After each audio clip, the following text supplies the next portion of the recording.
గొప్ప మనస్తత్వం కలిగినటువంటి మంచి వ్యక్తిత్వం కలిగినటువంటి కర్తృత్వం కలిగినటువంటి మంచి వ్యక్తి. ఈరోజు ప్రత్యర్థి సంఘాల్లో కూడా సర్వోత్తమ రెడ్డి గారిని చూస్తే మరి ఆయనను నిజంగా అభిమానిస్తారు. రాజకీయాలకు అతీతంగా, కులాలకు అతీతంగా, మతాలకు అతీతంగా అందరూ కూడా ఆదరిస్తారు. అటువంటి వ్యక్తికి ఈసారి భారతీయ జనతా పార్టీ తరఫున పోటీ చేయడానికి ముందుకు రావడం జరిగింది. కాబట్టి వారి యొక్క విజయాన్ని ఆకాంక్షిస్తూ మనమందరం కూడా ఈరోజు ఇక్కడ సమావేశం అవుతా ఉన్నాం. మనకందరికీ తెలుసు,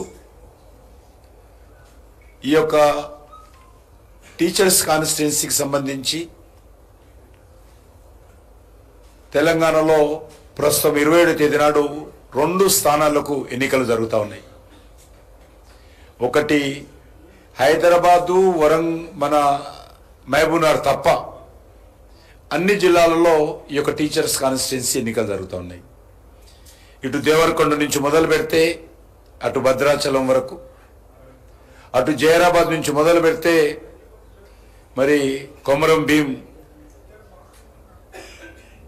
జిల్లా వరకు మొత్తము అన్ని జిల్లాలలో కూడా ఈ 2 టీచర్స్ కాన్స్టిట్యున్సీకి సంబంధించినటువంటి ఎన్నికలు జరుగుతూ ఉన్నాయి. ఈరోజు టీచర్స్ కాన్స్టిట్యున్సీలో చాలా ఎంతో పవిత్రమైనటువంటి భావనతో టీచర్లకి ఓటు ఇవ్వడం జరిగింది. మన రాజ్యాంగ నిర్మాతలు చట్టసభలు ఏర్పాటు చేసినప్పుడు ఎవరికీ లేనటువంటి హక్కు ఒకటి పట్టభద్రులకు, ఒకటి ఉపాధ్యాయులకు ఇచ్చారు. ఇది చాలా, దీని వెనుక కూడా మీరు అర్థం చేసుకోవాల్సిన అవసరం ఉంది. టీచర్లు అనేటువంటి వాళ్ళు స్వాతంత్రం వచ్చిన తర్వాత ప్రభుత్వ ఉద్యోగులుగా అత్యధికమైనటువంటి సంఖ్యలో భర్తీ చేసినటువంటి వాళ్ళు ఉద్యోగులు ఎవరంటే టీచర్లుగా. ఎందుకంటే మనము నిరక్షరాస్యత ఉంది. స్వాతంత్రం వచ్చిన తర్వాత అన్ని గ్రామాలలో కూడా ప్రభుత్వ స్కూల్ ఏర్పాటు చేయాలని, అన్ని గ్రామాల్లో కూడా మరి టీచర్లను భర్తీ చేసి ప్రభుత్వ స్కూల్ ఏర్పాటు చేశారు. అప్పటికి ఇంకా గ్రామాలలో ఏ వ్యవస్థ లేదు. మనకు పటేల్ పట్టవారి వ్యవస్థ కొద్దిగా ఉండింది. నిరక్షరాస్యత ఉంది, అక్షరాస్యత తక్కువగా ఉంది, సాంఘిక దురాచారాలు ఉన్నాయి, ఇంకా సామాజిక చైతన్యం లేదు. అనేక రకాల సర్వేలు నిర్వహించాలి, అనేక రకాలుగా మరి ప్రభుత్వ పథకాలు అమలు చేయాలి. కాబట్టి ఆ రోజు ప్రభుత్వం అంటే గ్రామాలలో టీచరే. కాబట్టి ఆ టీచర్కు అనేక రకాల బాధ్యతలు ఇచ్చినప్పుడు వాళ్ళ హక్కులు కూడా ఇవ్వాలి, వాళ్ళ సమస్యలు కూడా ఇవ్వాలి. అత్యధిక సంఖ్యలో వాళ్ళు ప్రభుత్వ ఉద్యోగులు ఉన్నారు ఈ దేశంలో అనే ఉద్దేశంతో శాసనసభతో పాటు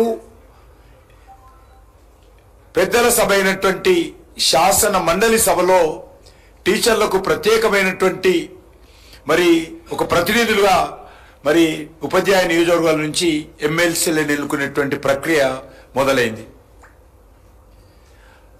ఈరోజు మన తెలంగాణ రాష్ట్రంలో చూసినట్లయితే ఈ ఎమ్మెల్సీలకు సంబంధించినటువంటి ఏ మాత్రం కూడా మరి ఉపాధ్యాయులు ఎంత పవిత్రంగా ఉండాలో టీచర్స్ నుంచి గెలిచినటువంటి ఎమ్మెల్సీలు కూడా అంతే పవిత్రంగా ఉండాలి. ఉపాధ్యాయ వృత్తి చాలా పవిత్రమైనటువంటి వృత్తి.